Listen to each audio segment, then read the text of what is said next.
días a todos. I am pleased and honored that the Colloquium organizers have invited me to return to UNAM to speak once again. Thank you for that. Even though the organizers are fully aware that my Spanish has not gotten any better since the last time. In fact, it's probably degraded, so I will present it in English. And I have a confession to improvise at the beginning. I think because of the language condition, I'm speaking about something a little different. I'm not speaking about new construction or remodeling. I thought that I was supposed to speak about the experience of the library. So the topic is a little different, but I hope it will be relevant nonetheless. Years ago, one of my consulting librarian colleagues developed a talk that he called the 7 Deadly Sins of Library Architecture, which he delivered at several library conferences over the next few years. Does this help? All right. Colleague developed a talk called the 7 Deadly Sins of Library Architecture. He delivered that talk at several library conferences over the next few years. The talk had a catchy title. It typically drew a lot of attention and the audience was often filled. The talk itself was a kind of rant about library design choices, bad library design choices that bullying architects might foist upon unsuspecting library clients. I've never subscribed to that notion that the relationship between the architect and the librarian is adversarial, and that librarians need to be on guard against designs that lose track of functionality. Instead, I've encouraged that collaboration throughout the process, that the strongest plans result from a blending of perspective between librarian and architect. Each vantage point has its value. Perhaps I should write a paper called The 7 Cardinal Virtues of Library Architecture. Still, as I thought about what I might want to talk with you about today, I kept thinking about my colleague's talk, and I realized that I have some rules of my own that I thought I might share with you.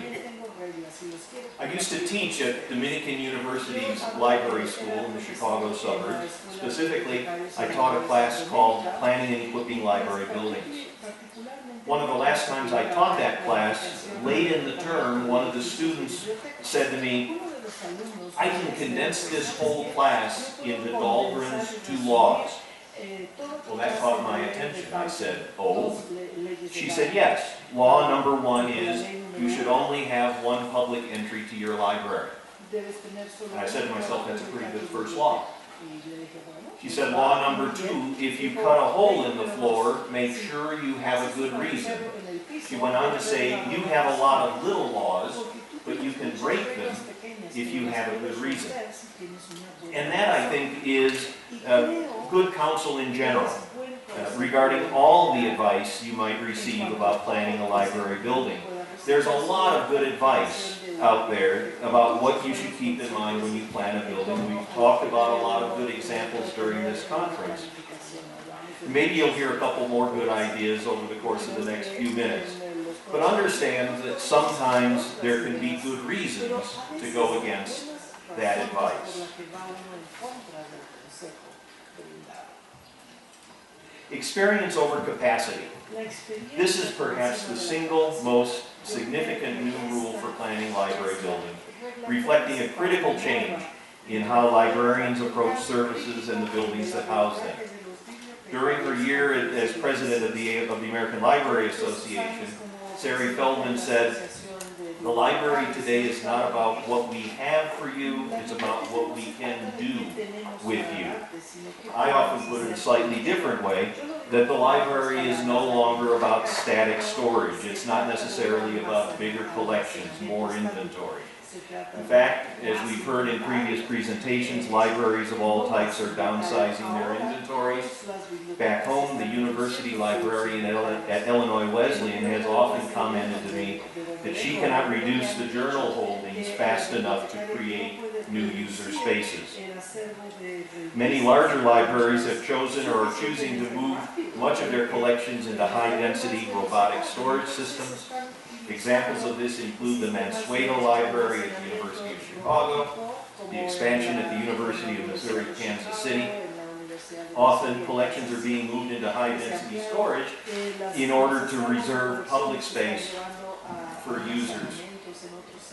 When the budget for the Hunt Library at North Carolina State University was hit with an $11 million reduction during schematic design, one of the ways planners coped with that reduction was to incorporate a high-density storage system, thereby saving 200,000 square feet, some 20,000 square meters of building area. In effect, these libraries are choosing to emphasize, oops, wrong one. In effect, these libraries are choosing to emphasize engagement and exchange over collections and capacity. They emphasize the quality of space, sometimes at the expense of the quantity of space. Librarians are thinking differently about how we use space. There's greater interest in multi-use spaces over single-use spaces. I thought the example of the flipped classroom space in the previous presentation was an excellent example of that. Spaces that can be reconfigured to support a variety of user groups and educational experiences are increasingly favored over purpose-planned space. In a setting where the library seeks to encourage a single space in multiple ways, considerations regarding the program or brief become more complex. The description of that space, the narrative surrounding each functional area becomes multi-layered with multiple strands or threads running through each functional layer, each functional area, sorry. Make it convenient for the user. User convenience takes many forms. Easy access is a critical key. We see it in how libraries are deploying collections. As I mentioned a moment ago, larger libraries, many larger libraries are moving physical collections into high-density storage settings in order to reserve a larger share of their space within the building for user engagement and interaction. As one example, we see the robotic storage system at the Mansueto Library at the University of Chicago. Here's the multi-level robotic system that's designed and housed below a large open space, brightly lit, sunlit reading area. For those parts that are not going into high-density storage, libraries increasingly opt for lower, more human-centric, human-scaled shelving. At the Hunt Library at North Carolina State University, they have 1.5 million volumes in storage. Just 35,000 volumes are directly accessed by the user, and this material, as you can see, is deployed on low, half-height shelving. Now, for my whole life as a library user and as a librarian, we've known that users tend to not use the topmost and bottommost shelves in a full-height shelving unit, yet we felt compelled to use those shelves to maximize collection density, reflecting our belief that a greater shelving efficiency is a virtue. It's only 5 or 6, 7 years ago that we librarians have effectively abandoned that belief.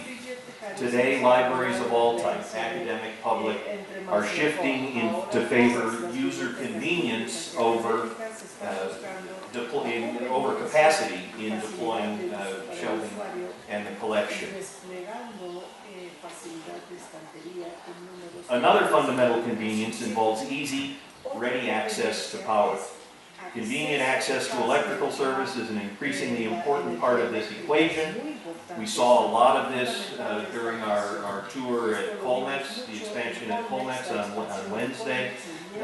Tabletop access to electrical service is commonplace. Here we see an example of electrical service built into a tabletop lamp base. Charging bars or charging tables are increasingly commonplace. They're available from many manufacturers. In the exhibition gallery on Wednesday, we saw 2 examples of steel cases Brody work chair on display.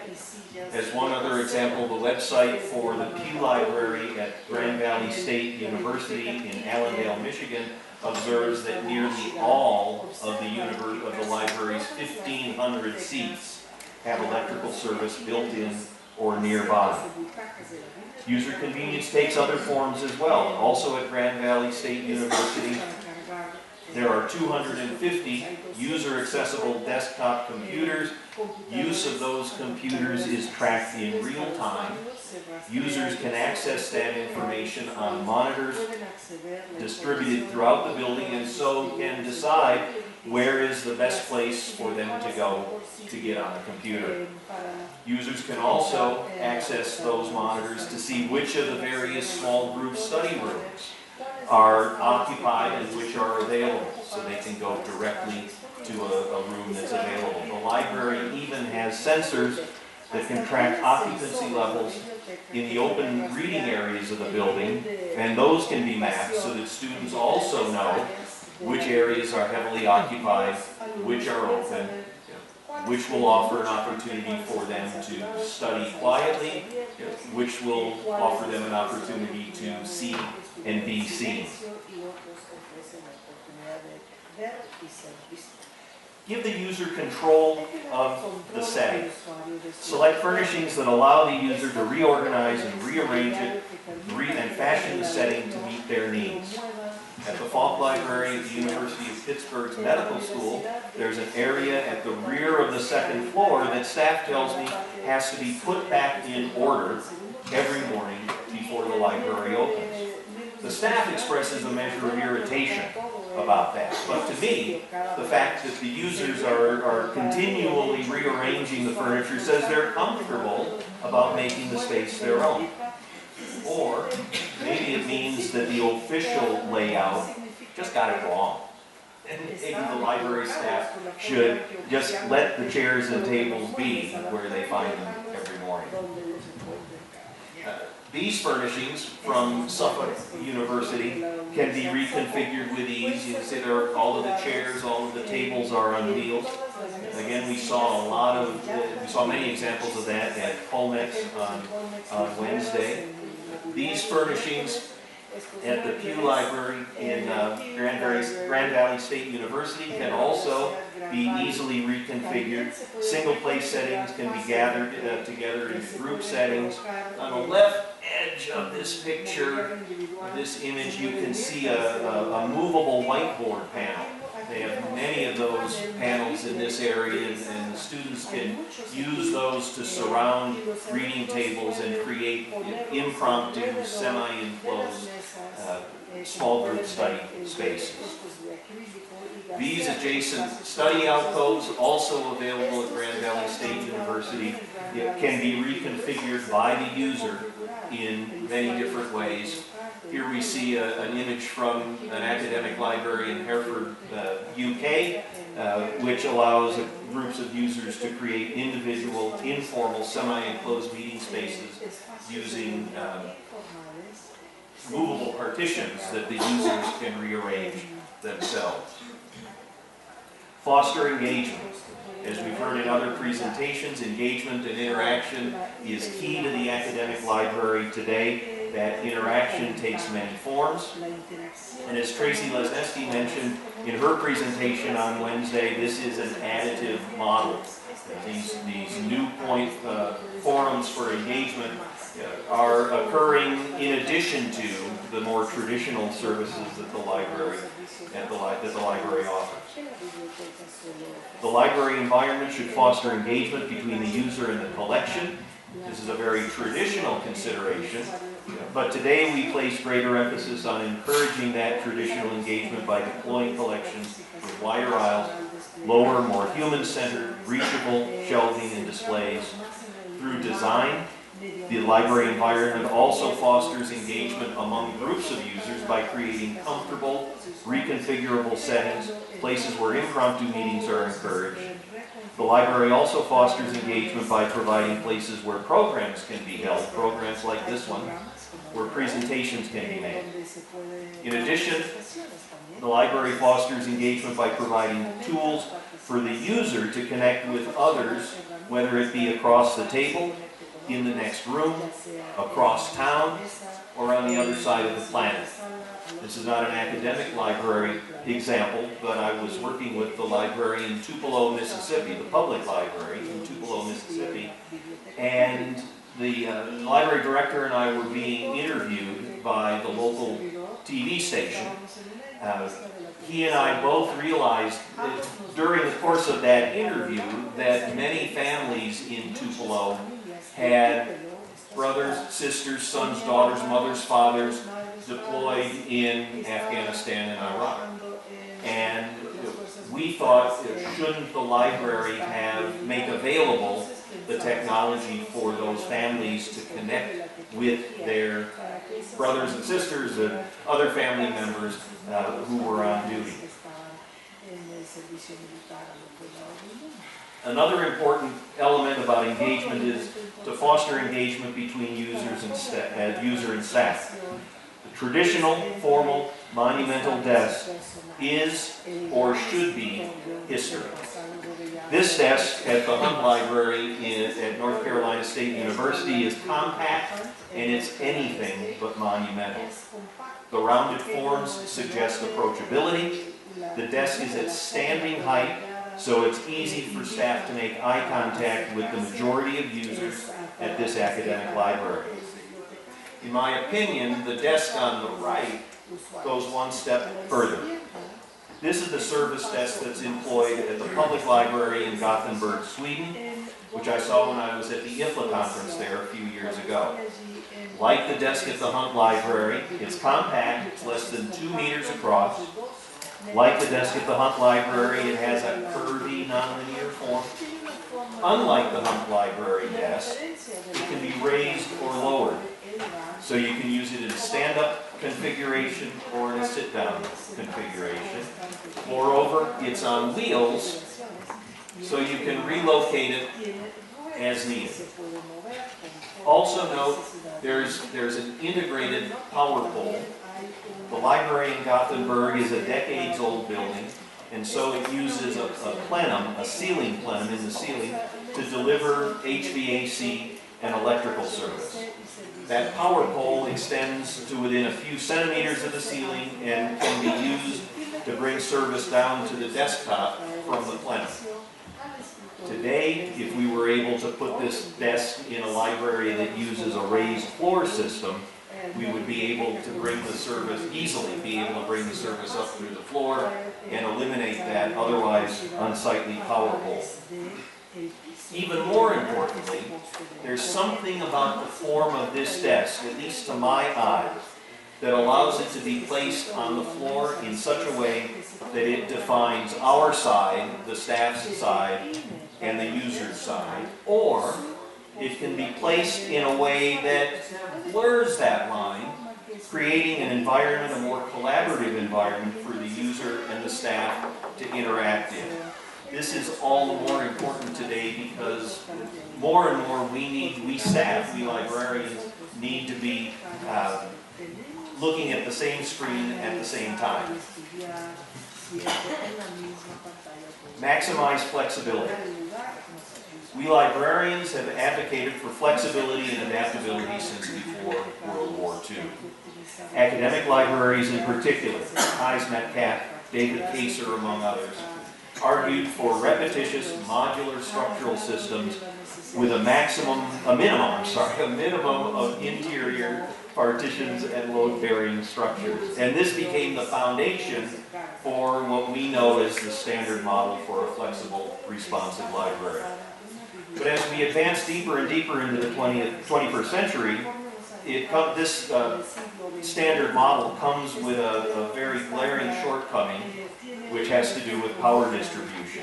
For all the flexibility that's built into a traditional modular structure with minimal bearing partitions, it's difficult in our older structures to deliver electrical service where we need it. And in today's library environment, the ability to reposition that service is a more and more important requirement. Instead, many of our existing buildings are built with concrete floors and other structures that limit our ability to move and relocate power. But in some of my most recent consultations, I'm encountering a new application of an old strategy to address this concern and increase flexibility in the built environment, that is to say, a raised floor system. Some years ago, about 5 years ago, one of my clients, the Johnson County Library in Indiana, just south of Indianapolis, a public library, opened a new branch. The entire branch facility, 18,000, I'm sorry, I need to translate square feet into square meters, 1,800 square meters, the entire facility was built on a raised floor. It was the first client library that I've worked with that had done that. And this was not a wealthy library. It was a community of modest means, and the lesson I took from that experience was that if Johnson County could afford it, so could more and more of the libraries that I'm working with. In fact, two of the libraries that I'm working with now, two public libraries, Norman, Oklahoma, and Fayetteville, Arkansas, are both planning facilities with a raised floor system like this throughout. This gives us the opportunity to move electrical service below the surface floor and reposition it with much greater ease than we've ever encountered in traditional library environments. I include this picture from a library in the Netherlands because they use a raised floor system. This is just for fun. They use a raised floor system, and every now and again they cut holes in the floor so you can see the conveyor belt tracking returned materials back to the central check-in point. I include this picture. Wrong button again. I include this fourth picture right here as a tribute to my colleague Tracy Lesneski. This is a poor image because the photographer is not a good photographer. But this is a public library that Tracy's office and my office collaborated on in West Des Moines, Iowa, and you can barely see it along the wall. Along the wall here is a hollow metal channel that runs just under the windows. It looks like a piece of trim it's disguised as a piece of trim that's hidden on the wall. But using that hollow metal channel gives the library the opportunity to move service anywhere along that wall. User seating in this library is all located around the edge of the space. So it became a very economical, a very low-cost strategy to provide a flexible solution. So, yay, Tracy. I want to quickly take us to a couple libraries that offer environments that I think speak to the needs of 21st century users. The first is at the University of Washington, their Research Commons. And this, I'm showing you this image. This is the reading room at the main library at the University of Washington, the Suzulu Library.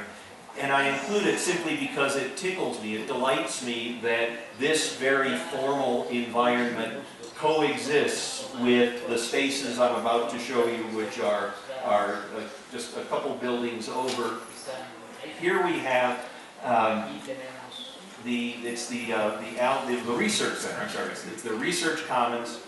It's not a new space. This is almost 10 years old. It was created in 2010 when the entry level of the Allen Library, which is right next door to the Suzulu Library, was remodeled. The renovation created a space that fostered collaboration and exchange to meet, quote, a new set of student and faculty needs that are emerging with the growth of data-driven research, digital scholarship, and interdisciplinary studies, unquote. It's described as a space where students and faculty alike can gather to share and discuss their research. It provides an assortment of informal spaces where groups can gather. Spaces can be configured into pop-up Presentation or colloquium spaces, there are more than a dozen booths or rooms ranging in size from a group of 4 to 6 to a group of a couple dozen. All of these spaces can be reserved online. Many include a flat screen display. We saw that seat at the Colmex renovation on Wednesday as one example. And there are whiteboard and erasable surfaces throughout. I absolutely love that the tabletops are whiteboard erasable surfaces. The Research Commons at the University of Washington supports a variety of help desks to assist graduate students with their research. You have a citation management help desk to provide orientation to citation management software, troubleshoot problems. The Design Help Desk offers advice to improve visuals for presentation and publication. Goodness knows, I could have used the Design Help Desk for this presentation. Writing Consultation provides spaces where graduate student tutors and peer-to-peer conversations can be held about writing projects. And finally, there's a graduate funding information help desk to help students identify funding opportunities to support their research and school-related costs.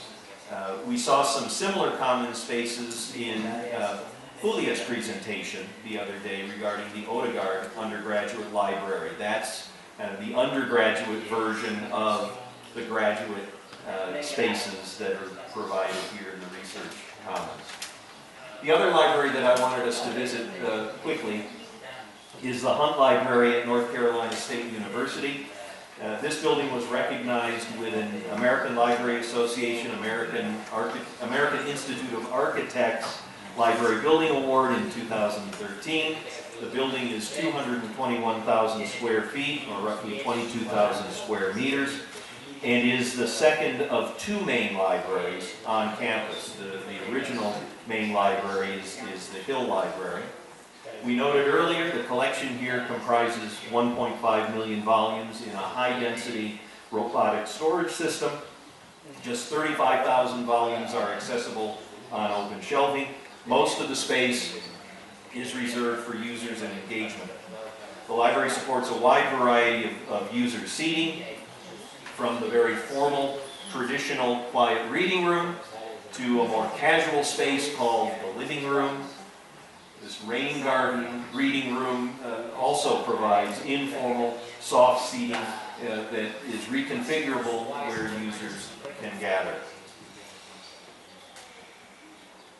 The Hunt Library provides a host of other spaces where students and faculty can gather.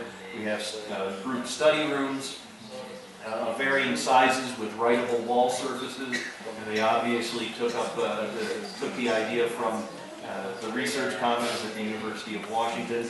There's a game lab that supports the scholarly study of games, and there's a virtual reality lab where students can work with VR equipment and software.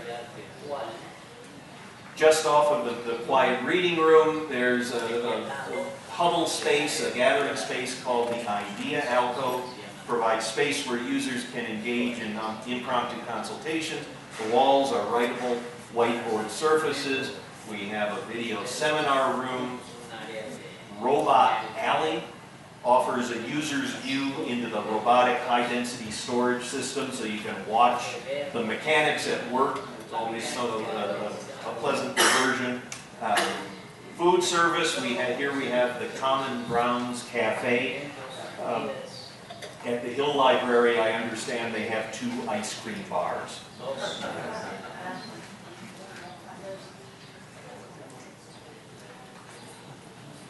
The Hunt Library also supports, it goes on and on. They have music rooms.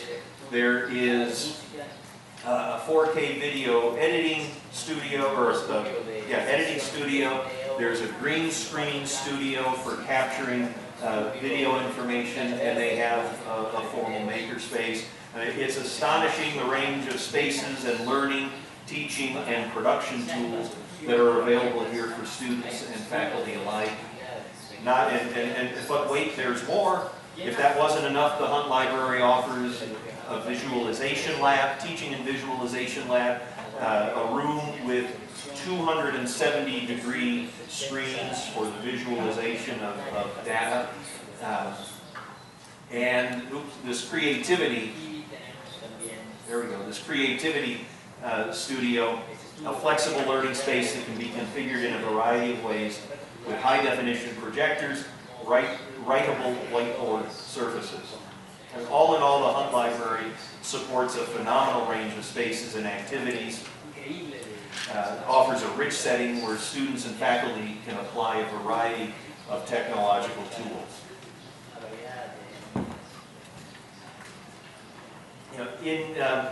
As I come to a close, I want to return to the additive model that Tracy talked of. Yesterday.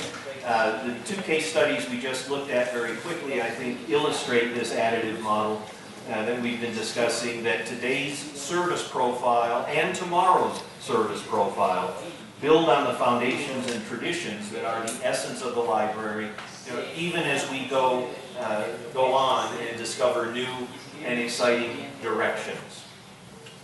Jeanette ended with a quote, and I feel compelled to share with you my favorite quote about planning. It comes from that noted American futurist, the poet Walt Whitman, who said, "The future is no more uncertain than the present."